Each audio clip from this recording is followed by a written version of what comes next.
Welcome to online learning media. Online learning media में आप सभी बच्चों का स्वागत है। Today we will be learning EVS subject of class 5th. Chapter number is 15. The chapter name is Blow Hot, Blow Cold. The writer of the chapter is Dr. Zakir Hussain. आज हम पढ़ेंगे कक्षा 5 की ईवीएस बुक से chapter number 15, जिसका शीर्षक है blow hot blow cold. Chapter के लेखक हैं डॉक्टर जाकिर हुसैन।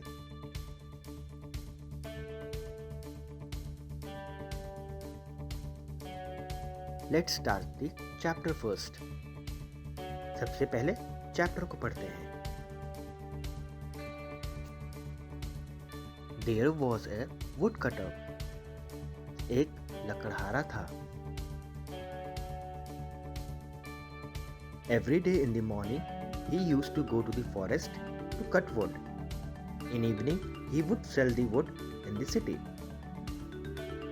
रोज सुबह लकड़हारा जंगल में लकड़ियां काटने जाता था और शाम को वही लकड़ियां वो बाजार में बेच के पैसे कमाता था। One day, he went deep into the forest. It was a very cold winter. एक दिन लकड़हारा जंगल के बहुत अंदर चला गया। उस दिन बहुत ठंडी का दिन था। His fingers were becoming numb.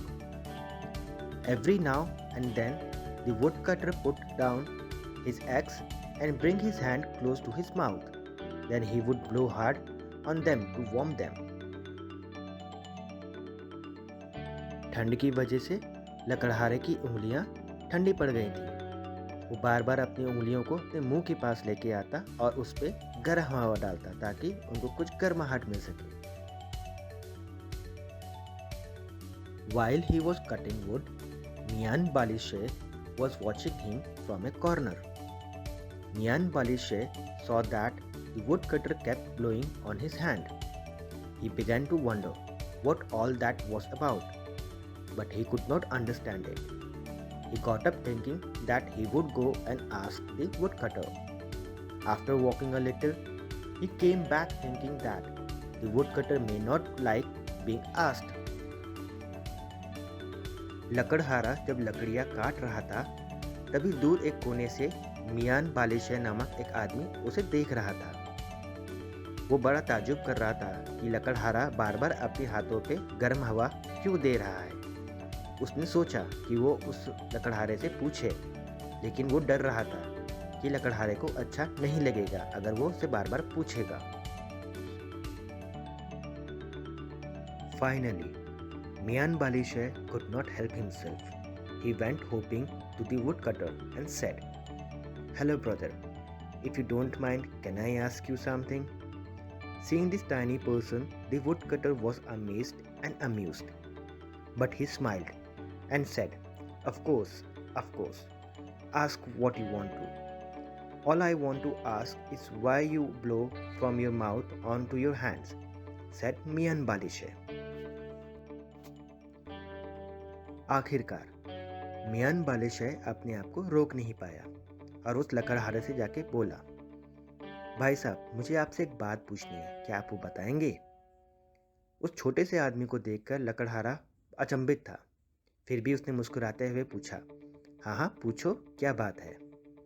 मियान बालिशे ने बोला कि आप बार बार अपने मुंह से अपने हाथ पे हवा क्यों मार रहे हो?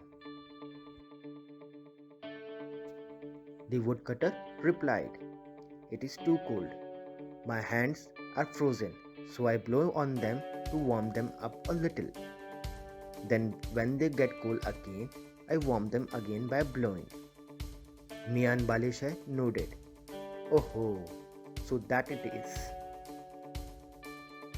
लकड़हारे ने जवाब दिया, बहुत ठंडी होने के कारण मेरे हाथ जम गए हैं, इसलिए मैं उन पे हवा मार कर अपने हाथ को गर्माहट दे रहा हूँ। जब वो फिर से ठंडे हो जाते हैं तो मैं उन्हें फिर से गर्माहट देता हूँ गर्म हवा देके। मियान बालिशे ने बोला, अच्छा, ये बात है। and with that he moved off. But he stayed nearby and kept a close watch on him. Soon it was a afternoon. The woodcutter began to think of lunch. He picked up 2 stones and made a chulha. He lit a fire and put a small handi filled with potatoes to boil. The wood was damp, so the woodcutter bent down and blew on the fire to help it burn. Bali Shah was watching him from a distance. "Arey," he said to himself, "there he goes again, blowing from his mouth. Does fire come out from his mouth?" मियान बालिशह वहाँ से चला गया, लेकिन लकड़हारे के आसपास ही था ताकि वो उस पर नज़र रख सके। जल्दी ही दोपहर हो गई। लकड़हारे ने सोचा मैं खाना बना लूँ। उसने 2 पत्थर उठाए और उससे चूल्हा बनाया। चूल्हे के अंदर उसने आग लगाई और आग के ऊपर हांडी रख दिया जिसमें आलू उबलने के लिए रखे। लकड़ी ठंडी होने के कारण आग बुझ रही थी, तो लकड़हारे ने झुक के उसको फूंक मारी ताकि आग फिर से जल उठे। मियान बाली से बोला, "अरे, अभी तो उसने अपने हाथ गर्म करने के लिए हवा फेंकी थी, अभी आग जलाने के लिए हवा मार रहा है। क्या इसके मुंह से आग निकलती है?" The woodcutter was feeling very hungry. He took out a potato from the handi. He tried to eat the potato, but it was too hot.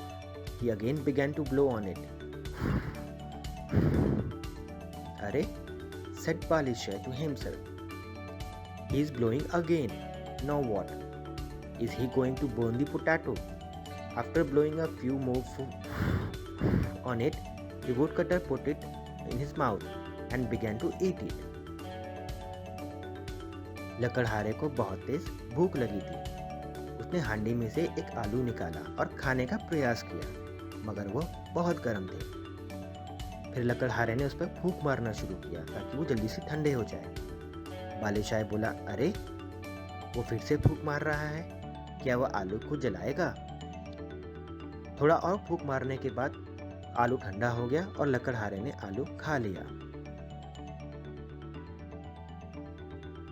Now Mian was very surprised.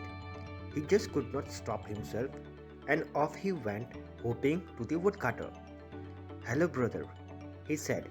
"If you don't mind, can I ask you a question again?"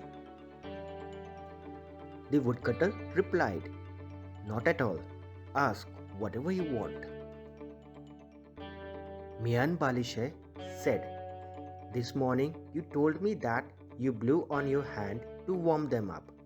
Now you are blowing on this potato, which is already so hot. Why do you want to make it more hotter?" Woodcutter replied, No, my little friend. This potato is too hot. I am blowing on it to cool it down." When he heard this, Mian Balish's face became white. He began to tremble with fear and started to back away. ये सब देखकर मियान बालिशह बहुत अचंभित था। वो अपने आप को रोक न सका और उसने लकड़हारे से जाकर पूछा, "अरे भाई साहब, मैं आपसे एक सवाल पूछ सकता हूँ?" लकड़हारे ने बोला, "हाँ, पूछो पूछो।" ये सुनकर मियान बालिशह का चेहरा सफ़ेद पड़ गया। वो डर के मारे कांपने लगा और धीरे धीरे पीछे की तरफ भागने लगा। The woodcutter was a good man. He said, "What's wrong, Mian? Are you trembling because of cold?" But Mian Balishah kept going backward. When he was a safe distance away, he said to himself, "What kind of a creature is this? Surely he must be a ghost or jinn. Blow hot, blow cold with the same breath. It is possible?" That's right. There are some things which just cannot be, but they are. लकड़हारा एक बहुत अच्छा इंसान था। उसने मियान से कहा, "क्या हुआ मियान, तुम कांप क्यों रहे हो? क्या तुम्हें ठंडी लग रही है?" ये सुनकर भी मियान पीछे की तरफ जाता रहा। जब वो सुरक्षित दूरी पे पहुंच गया तो उसने आपसे कहा, "यह किस तरह का इंसान है? ये जरूर भूत या फिर जिन है। एक ही मुंह से गर्म और ठंडी हवा ये दोनों कैसे निकाल सकता है? हो ना हो, ये जरूर भूत या जिन है। बच्चों, उम्मीद करते हैं आप सभी को हमारा ये वीडियो पसंद आया होगा। जल्दी से हमारे इस वीडियो को लाइक और शेयर करें। हमारे और वीडियोस देखने के लिए हमारे चैनल को सब्सक्राइब करें। नए वीडियोस के नोटिफिकेशन के लिए बेल आइकन का बटन ज़रूर दबाएं।